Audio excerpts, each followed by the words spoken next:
Democracy is revered globally, with ancient Athens often hailed as its birthplace. Therefore, the Acropolis and its buildings on top, in particular, stand as a symbol of wonderful democratic values, attracting many people to distinguish themselves with this revered icon of democracy, without realizing the always present impending dangers that go hand in hand with it.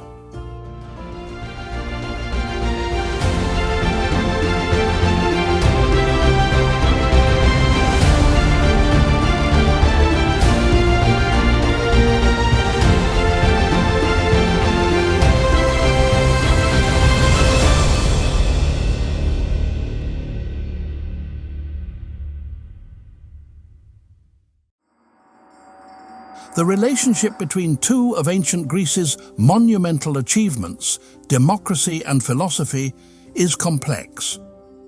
The father of Greek philosophy, Socrates, harbored deep skepticism about the dangers of democracy, a sentiment vividly captured in Plato's dialogues.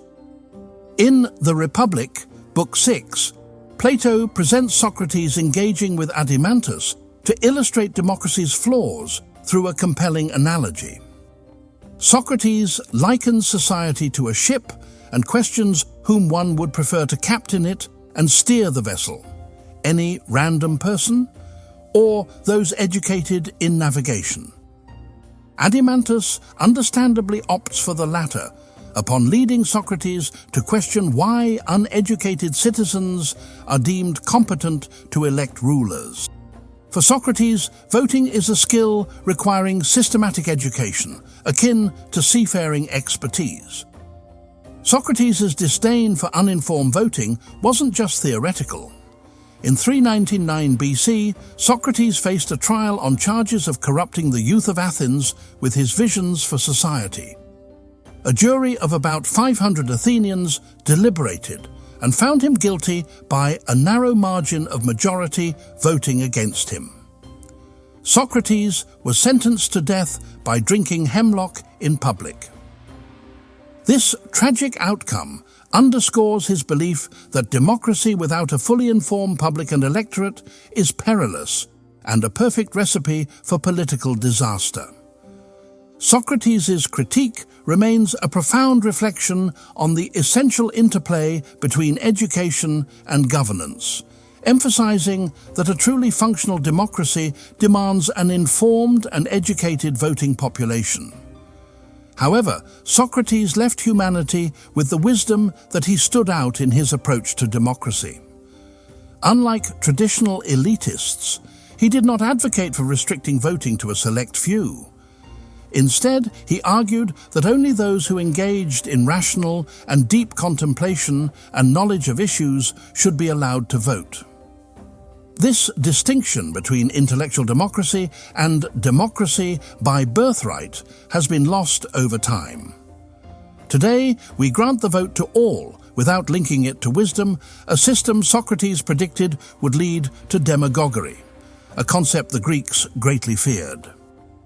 Ancient Athens had its share of demagogues, such as Alcibiades, a wealthy, charismatic figure whose smooth-talking eroded basic freedoms and led Athens into disastrous military expeditions in Sicily, which took a huge toll on the economy of Athens, as well as the amount of human lives lost in the process.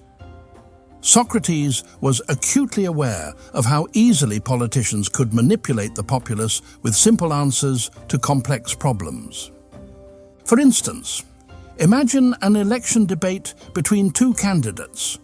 One is like a doctor and the other resembles a sweet shop owner.